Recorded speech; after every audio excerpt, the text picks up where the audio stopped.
Oh my God, they're dead! Who could have done such a heinous act? I bet it was that frog down by the swamp. I don't like that frog. He's got them shifty eyes. It was that convict Ironjaw, that rapscallion. I bet it was that strange shadowy figure that likes to swing in the park on Thursday nights. I swear to you, it was my stuffed panda.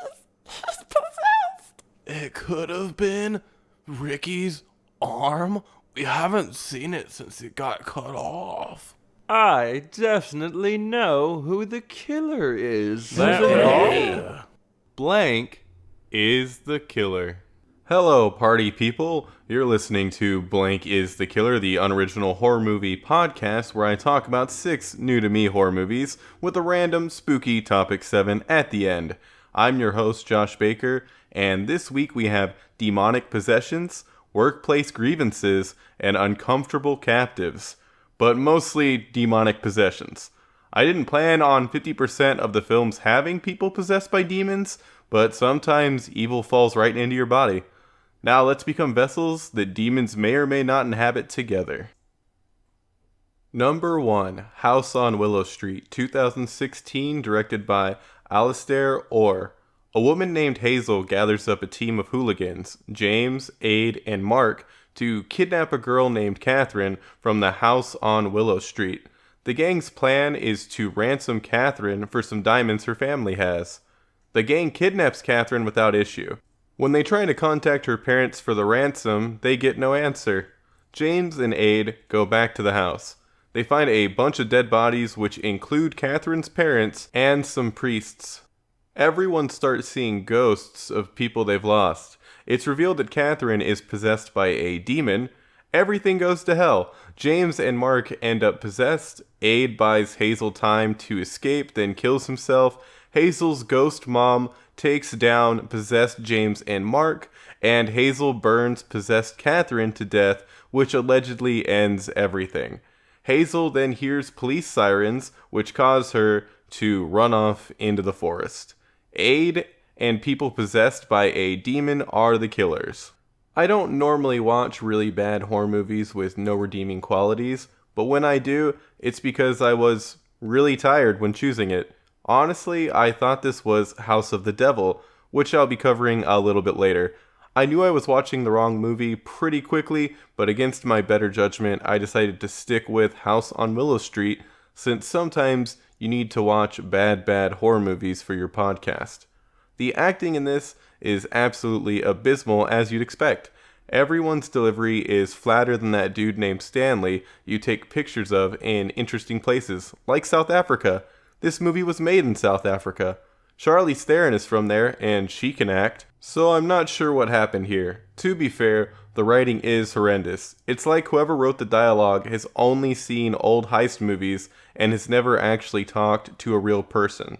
I haven't seen kidnappers end up in such a dilemma since Baby's Day Out. Luckily for the House on Willow Street gang, they didn't have to deal with a gorilla. They only have to deal with an evil demon that preys on people that are grieving. The whole gang is grieving something?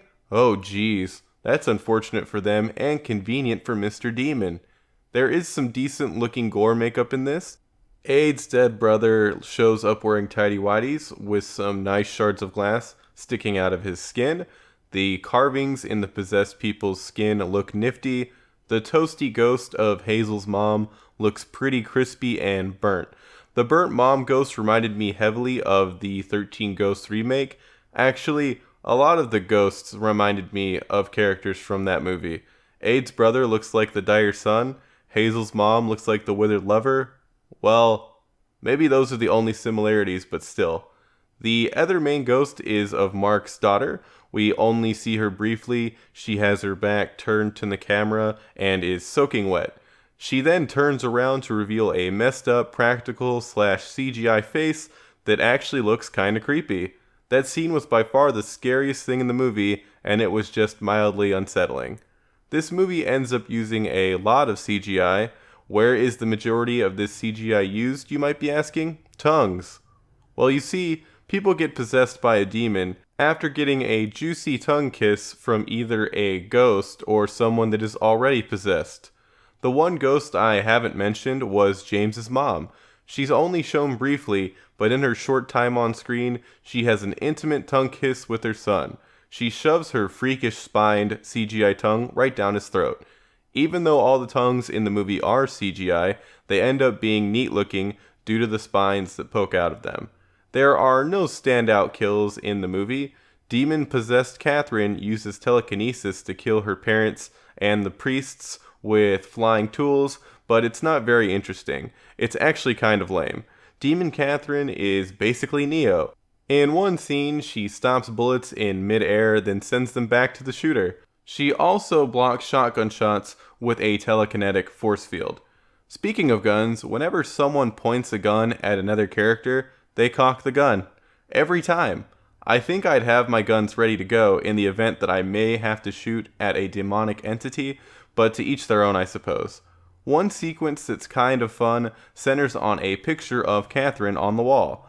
The picture keeps changing poses whenever someone looks away from it. Maybe that was supposed to come off as creepy, but all it did was remind me of Harry Potter's moving pictures and the Madonna song Vogue.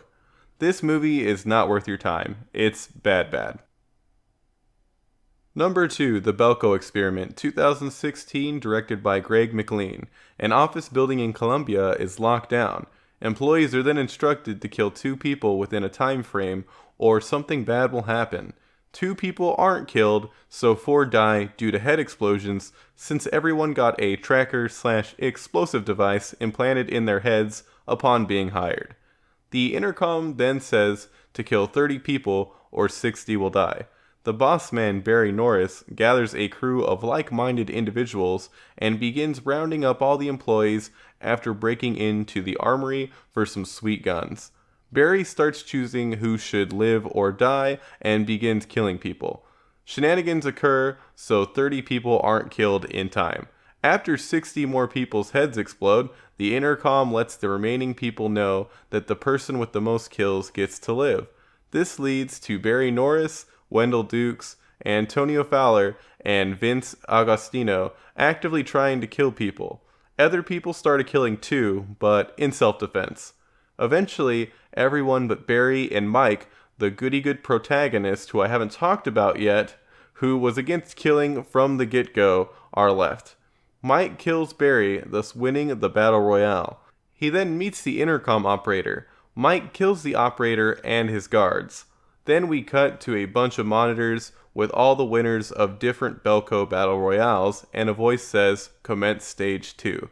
Barry Norris, Wendell Dukes, Antonio Fowler, Vince Agostino, Alonzo Lonnie Crane, and the Belko intercom operator are the killers. I'm not counting Mike and a bunch of others since they killed out of self-defense. I could maybe count Mike for killing the operator and his guards, but that seemed justified enough. Also, who the hell is Lonnie, you might be asking? He's a character that gets paranoid, kills his friend, and then dies an accidental death right after that. I came into the movie thinking it was going to be the Japanese movie Battle Royale in an office building. That is not what this movie is at all. It's more of a crazy, unethical psychology experiment movie.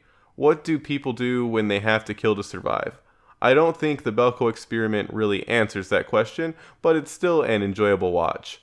Would I have preferred Battle Royale in an office building? I mean, yeah, but more of a slow burn story with a ton of tension between characters with different ideologies isn't terrible. This was written and produced by James Gunn, who wrote and directed Slither. He also directed and participated in writing the Guardians of the Galaxy movies. Greg Henry, who plays the intercom operator, Michael Rooker, who plays a maintenance worker, and Sean Gunn, who plays a janitor and is James's younger brother, were all in Guardians of the Galaxy. This movie has a lot of biggish names. Besides the Guardians folk, you have John Gallagher Jr., who plays Mike. He was in Hush and 10 Cloverfield Lane. Fun fact about him, he also played Johnny in Green Day's Broadway musical, American Idiot. We also have Tony Goldwyn as the boss man. He was the voice of Tarzan, you know, the Phil Collins version. Josh Brenner plays a fun nerd as usual. He's Big Head in Silicon Valley. Last person I'm going to bring up is John C. McGinley, who plays Wendell. He's been in a ridiculous amount of things and might be best known for playing Perry Cox in Scrubs. It should go without saying the acting in this is solid. Sure, there are some flubs like Sean Gunn, but hey, sometimes you have to cast the writer-producer's brother. The gore that is shown up close is gross and fantastically done. Standouts are the exploded head examination, fire axe kill, and tape dispenser bludgeoning. These deaths aren't incredibly exciting or unique, but the gore was done well enough. The best deaths are when Barry twists a girl's head around since he can't waste bullets, and when an elevator ends up crushing a guy as it goes to the top floor. For the most part, the sound design is great. Nothing stood out as odd until a scene where Wendell is killing people with a cleaver. The sounds added in for its slashes are ridiculous. There's one character that you follow throughout the film that's the new girl. It's her first day, and she has to deal with all this crap. She makes it really far only to get a cheap death. She survives being attacked, stays hidden, does some crazy acrobatics in elevator shafts, and then, when she's finally back in control, she gets shot in the head by Barry. I was really rooting for you, new girl. You should have at least been given a better send-off.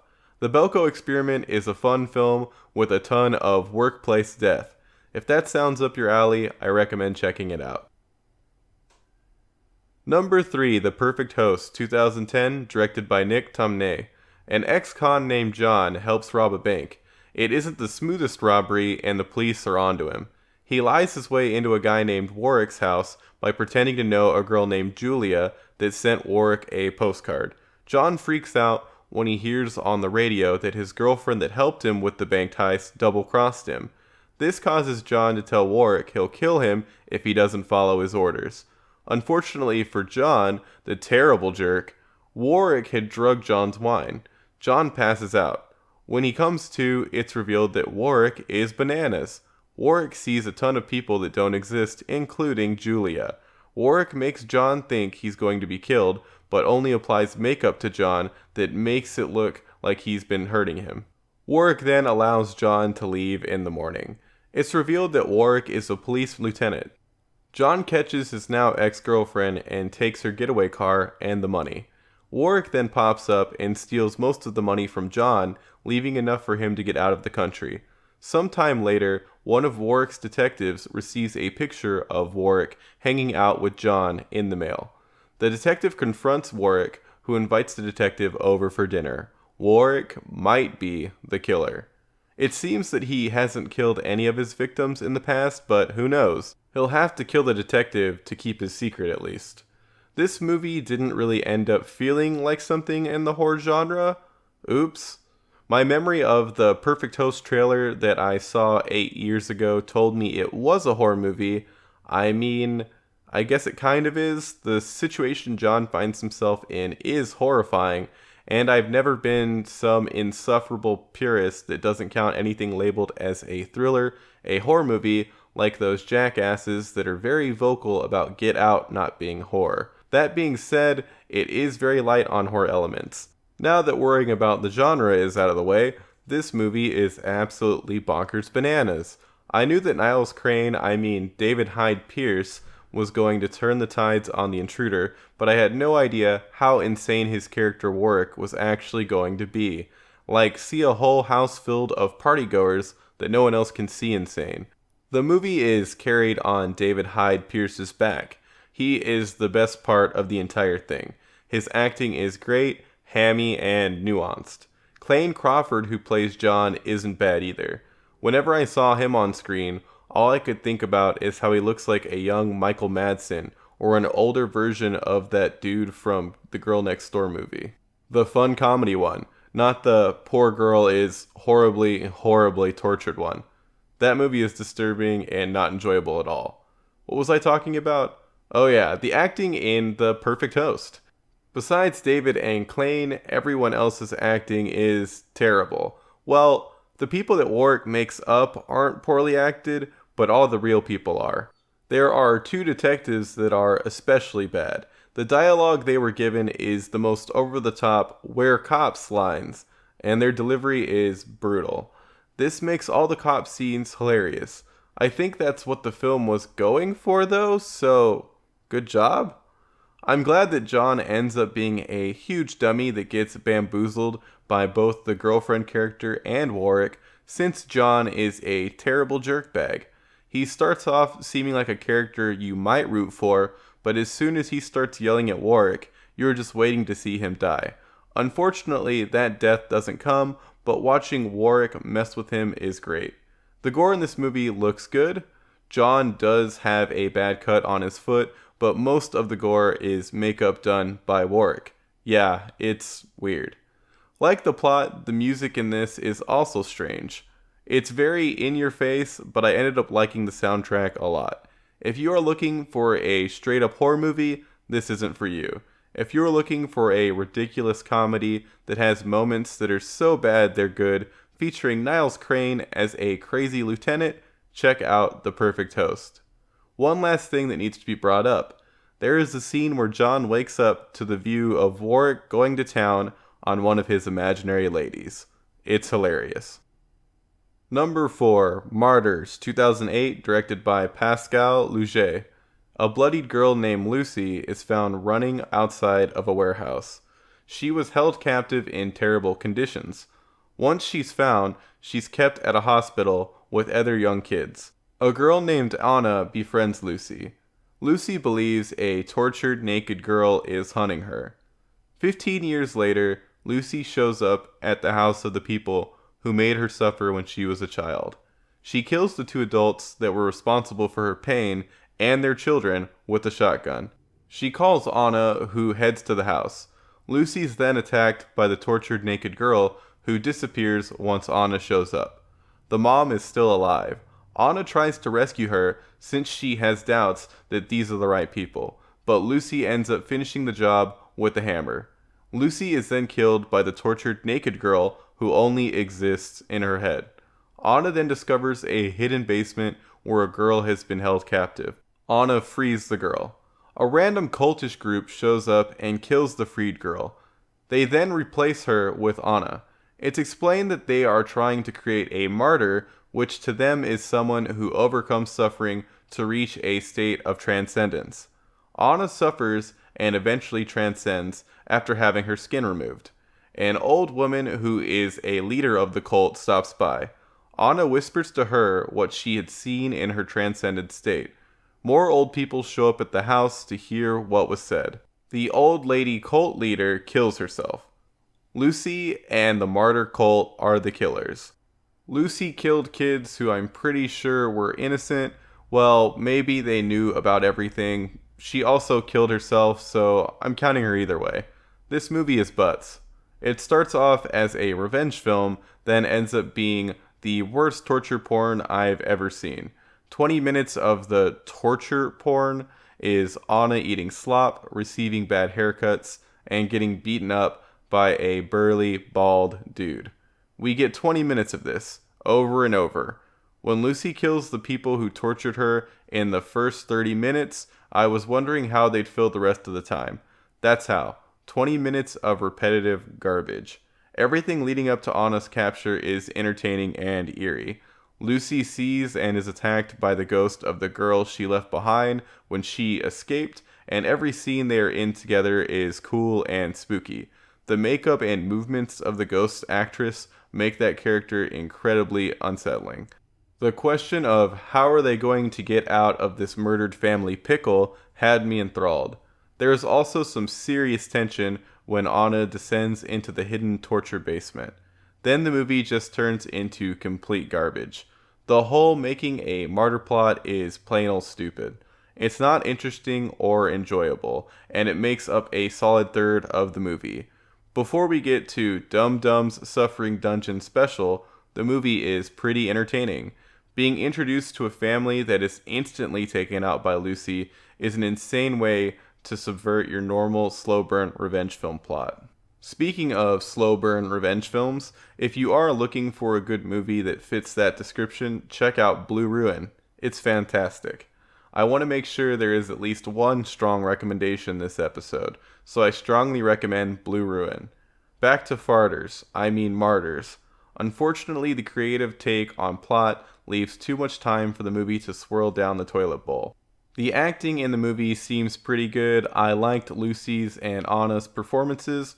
Well, at least in the first 2/3 of the movie. I don't think anyone could have acted well during the last third of the film, given the terrible plot.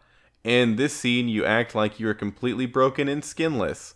When Anna is shown with her skin removed, all I could think about was her saying to herself, yes, yes, one step closer to my final form, a majestic skeleton.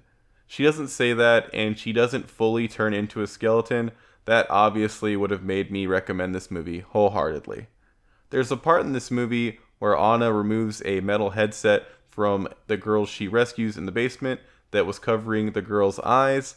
I thought this was a bad idea, since the character would be blind anyway due to being in total darkness for so long, but after some research, that seems to be a myth. It seems you can have temporary blindness, but you won't turn completely blind, like Soul Calibur's Valdo, solely from being deprived of light. Thanks for lying to me, Soul Calibur. Martyrs is bad. The sad thing is, it's only bad because of the terrible third act. It makes you feel like you completely wasted your time. Skip this movie. If you decide to watch it, turn it off as soon as the girl Anna rescues is shot. Also, if for some reason you still want to watch it, make sure to watch the original French version. There is a tamer American remake that I hear is even worse than the original. Addendum. What's this? This is new. It's been about a week since I've seen Martyrs, and even though I still think the movie is heavily flawed, it has stayed with me due to its unique plot. Based on its interesting structure, I now give it a very soft recommendation, like Nerf darts would kill it soft. My grievances still stand, but when a movie sticks with me like this, it must be proof that it did some things right. Number 5, The House of the Devil, 2009, directed by Ty West. A girl named Samantha needs to make some money for a down payment on a new place to live. Luckily, she comes across an ad for a babysitter. After some weirdness, she heads to the house for the job with her friend Megan, who's giving her a ride. Once at the house, the man who's been in contact with Samantha, Mr. Ullman, tells her the job is actually more of an old lady sitting and offers oodles of cash for the gig. Samantha says it's cool and stays to do the job, with her friend Megan heatedly leaving. Megan and Samantha agreed they'd both leave if the job had a strange vibe, and Samantha doesn't follow through with their agreement when things do in fact get freaky. Since Samantha decides to stay, Megan drives off and stops at a cemetery to smoke a cigarette and cool off. Some weirdo helps her light the cigarette, then shoots her in the head after finding out she's not the babysitter. Mr. Ullman goes upstairs to allegedly get his wife. Mrs. Ullman then comes up from the basement. The two eventually leave the house, and Samantha orders a pizza by calling a number Mr. Ullman left on the fridge that he referenced 3 times. Samantha explores the house, gets the heebie-jeebies, and then eats some pizza that's delivered by the graveyard weirdo. She goes to the attic where some crazy stuff goes down, and then she passes out. She comes to tied to the floor over a pentagram. An evil, monster-faced woman performs a ritual on Samantha. Samantha then breaks free and kills the graveyard weirdo, who happens to be the Ullman's son, and Mrs. Ullman, before exiting the house and running to the graveyard. There, Mr. Ullman tells Samantha that they had to perform the ritual on her, and that she can't stop it now. Samantha shoots herself in the head. The film ends with her in a hospital bed. A doctor tells her unconscious body, "You will be just fine, both of you." The strange demon cult family are the killers. This is the movie I meant to watch instead of House on Willow Street. The House of the Devil is a much better movie. It captures the early 80s horror movie vibe almost perfectly, and did so before copying the 80s became the popular thing to do. If you had told me this movie was actually from the early 80s, I probably would have believed you if I hadn't already seen the guy that plays the killer's son in another movie called You're Next. Honestly, I really don't like that guy, AJ Bowen. He sticks out as someone that shouldn't be there every time I see him in anything. Also, the old guy that plays Mr. Ullman is fine at what he does, but he doesn't strike me as an old man I'd actually see in an 80s movie. 80s old dudes were just different. The House of the Devil doesn't have a ton of crazy action. It is a slow burn movie where the climax happens in the last 10 minutes. The aesthetic and cinematography are great in this, but the movie could have been cut a little shorter. I did really like Samantha's exploration of the giant creepy house, but would have liked her to stumble across some more creepiness. There is a scene where she is about to open a door but hesitates. The audience gets to see what's on the other side, and it's a bunch of dead bodies in a room, made up for some fun-time satanic rituals. The contents of the room are incredibly unnerving, and the room's reveal is one of the best moments in the film. The gore in this is very well done, especially on the main body in the room. It skeeved me out. The other big gore moments are Megan getting her head blown off, which comes out of nowhere, and the son getting his throat slashed by Samantha, which is one of the best throat slash effects I've seen. A running theme throughout the movie is a disregard for pizza. So much pizza is wasted, which makes it surprising that Samantha eats enough of the drug pizza to pass out. Why would you even make a pizza the drug vessel to knock out the soon-to-be star of your ritual? There was no guarantee she would order that pizza and eat it. Make sure to order your own pizza if you decide to watch this, because I guarantee you're going to want one. I'm still not sure how Samantha gets free during the ritual. Her arms and legs were tied down, and the knots just seem to come completely undone after Samantha puts the tiniest bit of exertion on them. Who tied those knots? Was it that person's first satanic ritual or what? Complete amateur hour. There's a scene where Night of the Living Dead is playing on TV. This is almost always the horror movie being shown within horror films these days. That's probably because it's in the public domain. The House of the Devil director Ty West also directed a segment in VHS, which I completely forgot about. I might need to rewatch that. In The House of the Devil, Greta Gerwig plays Megan. The whole time I thought she looked really familiar, and that's because she's in one of the worst movies I've ever seen for this podcast, Baghead. She was the best part of that movie, though. Kudos to her for washing the Duplass brothers' mediocrity off and getting Oscar noms for her writing and directing for Lady Bird. I liked The House of the Devil. The ending is kind of iffy, since if you shoot yourself in the side of a head with a revolver, you're going to die. But hey, I don't know the extent of the demonic powers Samantha received after participating in half a ritual. If you like horror movies to be a bit slower, with a lot of aesthetically pleasing stuff for your eyeballs to gaze upon, check out this movie. Number 6, The Wailing, 2016, directed by Na Hong-jin. A police officer named Jong-gu works multiple crime scenes where diseased people have gone crazy and killed friends and family. A woman who ends up being a guardian spirit tells him the disease is being spread by a Japanese man that recently moved to the town. All the clues are leading to the Japanese man being a demon who's responsible for all the death. Jong-gu and some others go to confront the Japanese man, where they find Jong-gu's daughter's shoe, but they don't take action against the man at that time. Jong-gu's daughter gets the disease. A shaman is hired to help the daughter. The shaman is allegedly close to killing the Japanese man with a death hex, but is interrupted by Jong-gu after his daughter begs him to stop it. Jong-gu takes his daughter to the hospital, then takes a mob to the Japanese man's house. The Japanese man escapes initially, but ends up being hit by Jong-gu's truck as the mob is leaving. They dispose of the body. The shaman then meets the guardian spirit, who tells the shaman to leave the area. The shaman calls Jong-gu and tells him the guardian spirit is the evil one and his daughter is still possessed.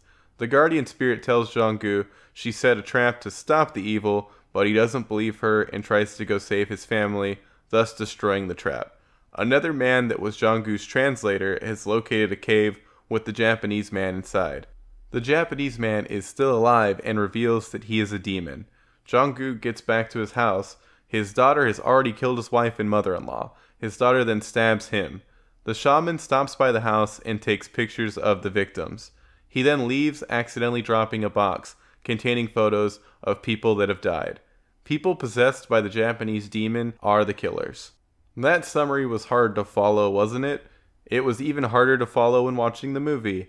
After the credits rolled, I was incredibly confused and had to watch a video from a Korean YouTube channel, ALZ Fanzeal, to understand everything. There's a scene where the shaman performs a death hex on the Japanese man. While the shaman performs it, you see the Japanese man also perform a ritual. It seems like the shaman's death hex is killing the Japanese man, so it doesn't make sense when the ending reveals they're working together. Allegedly, the shaman was performing a death hex on the guardian spirit since the shaman was being controlled by the Japanese demon. The fact that the demon was in pain at the same time was just a coincidence. This seemed obvious to the Korean YouTube channel, so I'm not sure if there was a translation issue or if you just need to have a basic grasp of Korean folklore to put everything together correctly. Even with the explanation, what is actually shown on screen is a different story. The shaman is doing a death hex, and the demon almost dies, but is saved after the death hex is interrupted. The movie would have been way less confusing if they only showed the shaman doing the death hex and didn't cut to shots of the demon in pain. Taking my own confusion out of the equation, this is a very well-made movie. Everything is beautifully shot, and the acting is good, even though it's a little hammy at times. Jong-gu is kind of a goofball, and some of the townsfolk are quite the characters, so the ham fits.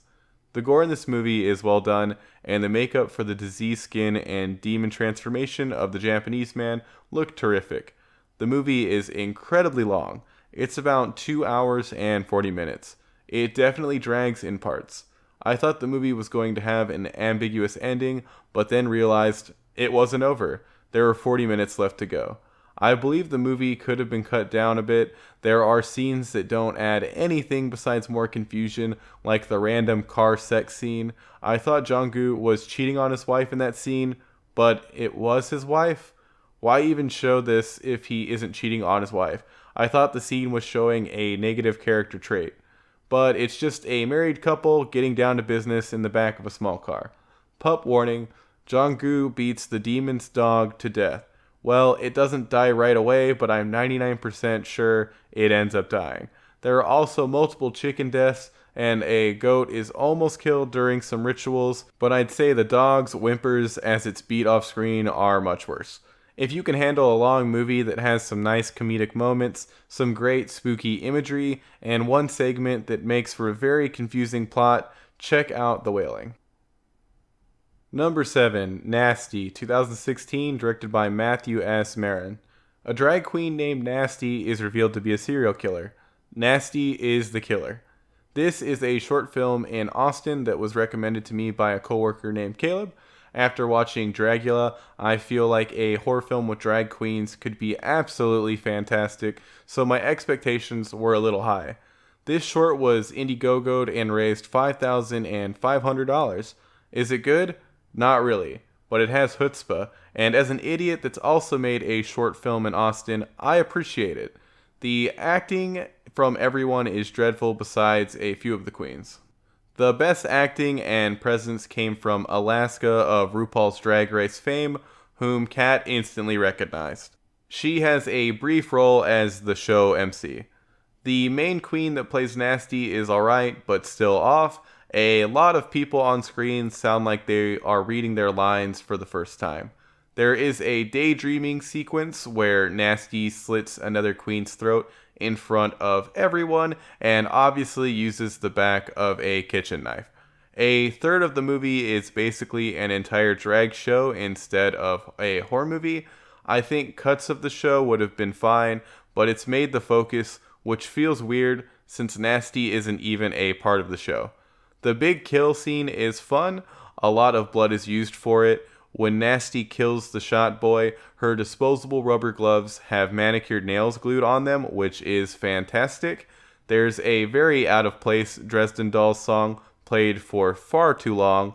I guess they got the rights to it and decided it had to be used front and center. I'm a big Dresden Dolls fan, but it didn't fit at all. If you can look past some terrible acting and bad sound design, you can check out Nasty on YouTube. Search for a channel called Drop Dead Dope. There is some fun to be had. Support local filmmaking, you know? Are you feeling possessed? Neither am I. I guess we're lucky to have come out ourselves with all those demons wobbling about. That's it for episode 17. As always, a big thanks to Sticker Fridge for hosting the podcast on their website, which allows it to pop up on all your favorite podcast apps. There's a new show on the network called Basuda Boys that I highly recommend checking out. It's a bunch of jerks chit-chatting about things like ghosts and touching themselves. Never a dull moment listening to them. The show reminds me of a podcast I loved called Sleepycast from the Sleepy Cabin guys, which rarely releases new episodes these days. If you want to laugh out loud, listen to Basuda Boys. If you liked what you heard from this guy, I would be eternally grateful if you left a rating on iTunes. Just launch the terrible iTunes podcast app, search for Blank is the Killer, then hit a number of stars. Leave a review too if you are so inclined. Catch the next episode in 2 weeks on May 6th. One last thing, I've noticed I've gotten a little long-winded when giving movie summaries. If you think I should go into less detail, please holler at your boy. Now, I have to go practice chaos magic.